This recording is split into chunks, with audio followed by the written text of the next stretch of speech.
قومی آواز کے ناظرین خوش آمدید۔ امریکہ نے باز نہیں آنا یہ پڑھی لکھی بات ہے۔ جنگیں کرنا اور کروانا اس کا وتیرہ ہے اور رہے گا۔ اب 1 مئی کیونکہ سر پر کھڑی ہے اور پاکستان کی سیاسی اور عسکری قیادت نے انتہائی کمال مہارت کے ساتھ امریکہ کو امن کے ایسے جال میں پھنسایا تھا کہ اب اس کو سمجھ نہیں آ رہی کہ امریکہ کرے تو کیا کرے۔ مطلب اگر 1 مئی تک امریکہ افغانستان کو نہیں چھوڑتا تو بھی مارا جائے گا، اور اگر چھوڑ دیتا ہے تو امریکی اسٹیبلشمنٹ کا پاکستان اور چین کے خلاف پلان چوپٹ ہو کر رہ جائے گا۔ جو منصوبے پاکستان اور چین کے خلاف امریکہ نے بنا رکھے ہیں، اگر امریکہ افغانستان کو چھوڑ کر چلا گیا تو صورتحال امریکہ کے ہاتھ سے مکمل طور پر نکل جائے گی۔ اس لیے اب امریکہ نے نئی چال افغانستان، پاکستان اور چین کے لیے کھیلنی شروع کر دی ہے۔ دوستو، بائیڈن اب کیسے پاکستان کو ڈھیر کرنے کے لیے نت نئے خوفناک منصوبے لے آیا ہے۔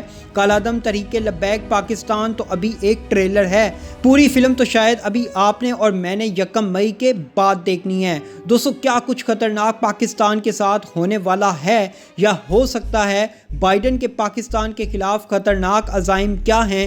کیوں اس وقت پاکستان کے تمام ادارے ہائی الرٹ پر ہیں؟ آئیے ویڈیو کی انتہائی اہم معلومات کی طرف بڑھتے ہیں۔ دوستو، ویڈیو کی تفصیل میں آگے بڑھنے سے قبل اگر آپ نے قومی آواز کو ابھی تک سبسکرائب نہیں کیا تو اسے سبسکرائب اور بیل آئیکن پر کلک ضرور کریں، کیونکہ یہ میری اور آپ کی نہیں بلکہ پوری قوم کی آواز ہے۔ دوستو، میں اکثر اپنی ویڈیوز میں یہ کہا کرتا تھا کہ سابق امریکی صدر ٹرمپ قدرے بہتر تھا، کیونکہ اس شخص نے نہ تو ایران پر جنگ مسلط کی، نہ اس نے افغانستان کے حالات مزید خراب کروائے، بلکہ وہ تو پاکستان کے ساتھ مل کر بہت آگے کی پلاننگز کر رہا تھا۔ خبریں تو یہاں تک تھیں کہ ٹرمپ پاکستان کے سی پیک منصوبے میں شمولیت کے لیے تیاریاں کر رہا تھا، لیکن موجودہ امریکی صدر بائیڈن انتہائی خطرناک انسان ہے۔ یہ مکمل طور پر امریکی اسٹیبلشمنٹ کا بندہ ہے، اور کیونکہ امریکی اسٹیبلشمنٹ کا کام پوری دنیا کو جنگوں میں دھکیلنا ہے، وہی کام اس وقت بائیڈن کر رہا ہے۔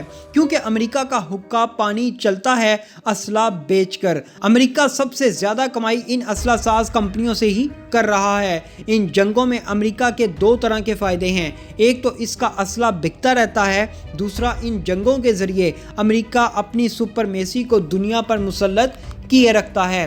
دوستو، اب ایک دفعہ پھر امریکی صدر بائیڈن افغانستان کے حالات خراب کروانے جا رہا ہے، کیونکہ پاکستان، افغانستان اور امریکہ کے قطر میں ہونے والے امن معاہدے کے تحت امریکہ کو 1 مئی تک افغانستان چھوڑنا ہے، لیکن بائیڈن ایسا نہیں کرنا چاہتا، کیونکہ امریکی انتظامیہ کا موقف یہ ہے کہ ہم اگر افغانستان چھوڑ کر چلے گئے تو یہاں چین اور پاکستان افغان طالبان ملا برادرز کے ذریعے مسلط ہو جائیں گے، اور یوں افغانستان پر چین کا قبضہ ہو جائے گا۔ بھلا سوچنے والی بات یہ بھی ہے کہ آخر امریکہ کیسے اور ایک ایسے ملک کو آزاد چھوڑ کر جا سکتا ہے جہاں اس نے 20 سال جنگ میں گزارے ہوں، اربوں ڈالرز اس افغان جنگ میں ضائع کیے ہوں۔ لہٰذا امریکہ نے منصوبہ بنا لیا ہے کہ وہ افغانستان نہیں چھوڑے گا۔ دوستو، چال امریکہ کی انتہائی خطرناک ہے۔ جیسا کہ آپ کو معلوم ہے 1 مئی تک امریکہ نے افغانستان چھوڑنا ہے۔ اب ہوگا کیا؟ اگر امریکی فورسز 1 مئی تک افغانستان نہیں چھوڑیں گی تو افغان طالبان ملا برادرز اپنا غصہ نکالنے کے لیے امریکی فورسز پر حملہ کروائیں گے اور ہر اس ملک کو نشانہ بنائیں گے جو نئی افغان جنگ میں امریکہ کا ساتھ دے گا، چاہے وہ بھارت ہی کیوں نہ ہو۔ لیکن دوسری طرف اگر امریکی فورسز یہاں سے نکل بھی جاتی ہیں تو بھی امریکہ بلیک واٹر داعش جیسی طاقتیں یہاں چھوڑ کر جائے گی، جو امریکی فورسز کے جانے کے بعد افغانستان اور پاکستان کے حالات خراب کروائیں گے، جس میں ممکنہ طور پر بھارتی خفیہ ادارے کے ایجنٹ بھی شامل ہوں گے۔ اب میری یہ بات یاد رکھیں، امریکہ افغانستان چھوڑے یا نہ چھوڑے، دونوں صورتوں میں خطے کے حالات خراب ہونے والے ہیں۔ بائیڈن انتظامیہ نے اپنی ایک رپورٹ میں اس بات کا انکشاف کیا کہ اگر امریکی فورسز افغانستان چھوڑ کر چلی گئیں تو خطے میں دوبارہ خانہ جنگی جیسے حالات پیدا ہو جائیں گے، جس کی زد میں یقینی طور پر پاکستان بھی آ سکتا ہے۔ دوستو، آپ کو معلوم ہے جب 9/11 کے بعد پاکستان کے حالات خراب ہوئے تھے تو اس میں امریکہ اور بھارت کا بہت بڑا ہاتھ تھا۔ ان دونوں ممالک نے افغان جنگ کی آڑ میں پاکستان میں اپنی خفیہ فورسز کو داخل کروایا اور دہشت گردانہ حملے کروائے، جس کی قیمت پاکستان 20 سال تک چکاتا رہا۔ اب ایک دفعہ پھر پاکستان کو ڈرایا اور دھمکایا جا رہا ہے کہ ہمیں افغانستان میں رہنے رہنے دو۔ پاکستان افغان طالبان سے کہے کہ امریکی فورسز کا افغانستان میں رہنا بہت ضروری ہے۔ مطلب ہر طرح سے پاکستان کو پریشرائز کیا جا رہا ہے۔ دوستو در حقیقت امریکہ ہر طرح سے افغانستان میں رہ کر پاکستان اور چین کے گیم چینجر منصوبے سی پیک پر نظر رکھنا چاہتا ہے تاکہ اس گیم چینجر منصوبے کو پھلنے پھولنے نہ دیا جائے۔ دوستو دوسری طرف چین نے پاکستان کو رپورٹ دے دی ہے کہ پاکستان ملک کے اندرونی حالات کو کنٹرول میں رکھے، کیونکہ امریکہ اور بھارتی ادارے پاکستان میں خانہ جنگی کروانے کے در پہ ہیں۔ وہ پاکستان میں ایسے سانحہ چاہتے ہیں جس سے پاکستان میں ایک دفعہ پھر آگ لگ جائے، ہر طرف خون کی ہولی کھیلی جائے۔ ماضی میں بھی امریکہ نے کوشش کی کہ الطاف حسین اکبر بگٹی جیسے لوگوں کا استعمال کر کے کراچی اور بلوچستان کو غیر مستحکم کیا جائے۔ اب ایک دفعہ پھر پاکستان کو ایسی الجھنوں میں ڈالا جا رہا ہے جس سے پاکستان کے حالات خراب ہوں۔ میرے خیال میں ہم سب کو مل کر ریاست پاکستان کا ساتھ دینا چاہیے۔ ہمیں پاک فوج اور سیاسی قیادت کے شانہ بشانہ کھڑا ہونا چاہیے، کیونکہ انتشار دنگا فساد نہ تو پاکستان کے حق میں ہے اور نہ ہی ہماری نسلوں کے۔ اس لیے ہمیں ہوش کے ناخن لینے چاہیے، ایسا نہ ہو بہت دیر ہو جائے۔ اس وقت عالمی طاقتوں کا پاکستان کے خلاف ایجنڈا ہی یہی ہے کہ پاکستان کو غیر مستحکم کیا جائے، پاکستان میں کسی بھی ایشو کو لے کر خانہ جنگی شروع کروائی جائے۔ اس لیے ہم سب کو چوکنا رہنا ہوگا۔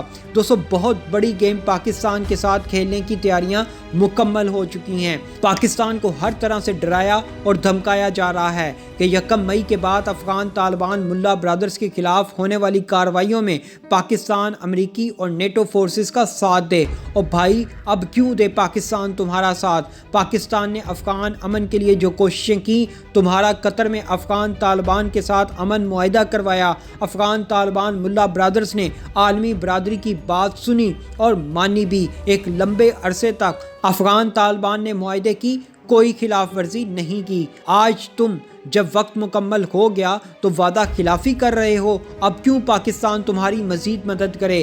ہاں جو معاہدہ ہوا تھا اس کو پورا کرو، لڑائی تو ہے ہی نہیں کسی بات کی۔ دوستو میری ایک بات یاد رکھیں، یہ وہی بات ہے جو میں اپنی سابقہ ویڈیوز میں کرتا آ رہا ہوں، اور اب آپ دیکھ لیں امریکہ وہی حرکتیں کر رہا ہے۔ امریکہ چاہتا ہے کہ افغان جنگ کی آڑ میں پاکستان کے حالات خراب ہوں، جس کے لیے وہ مکمل ماحول بنا رہا ہے۔ امریکہ نے 1 مئی کے بعد افغانستان سے نہیں جانا۔ ممکن ہے افغان طالبان ملا برادرز امریکہ اتحادی فورسز کے خلاف حملے شروع کر دیں، جس میں ایک بھاری نقصان بھی ہونے کا اندیشہ ہے۔ اب ہوگا کیا؟ 1 مئی کے بعد افغانستان میں بدلتے حالات، ہونے والی لڑائی، افراتفری کا سارا الزام ایک دفعہ پھر پاکستان پر لگایا جائے گا۔ جیسا کہ آپ دیکھ لیں ابھی 1 مئی آئی نہیں اور افغان صدر اشرف غنی نے پہلے ہی پاکستان کو مورد الزام ٹھہرانا شروع کر دیا ہے کہ اگر آئندہ آنے والے دنوں میں حالات خراب ہوئے تو اس کا سارا ذمہ دار پاکستان ہوگا۔ دوستو در حقیقت آنے والے دنوں میں ممکنہ افغان امریکہ جنگ کی آڑ میں بھارت افغان سرزمین کا استعمال کرتے ہوئے پہلے کی طرح پاکستان میں حالات خراب کروانے کی بھرپور کوشش کرے گا، لیکن ہم سب کو پاک فوج اور ریاست پاکستان کے ساتھ مل کر ان کا ڈٹ کر مقابلہ کرنا ہے اور کسی سازش کا حصہ نہیں بننا۔ دوستو ایسی مزید معلوماتی ویڈیوز دیکھنے کے لیے قومی آواز کو سبسکرائب اور بیل آئیکن پر کلک ضرور کریں، کیونکہ یہ میری اور آپ کی نہیں بلکہ پوری قوم کی آواز ہے۔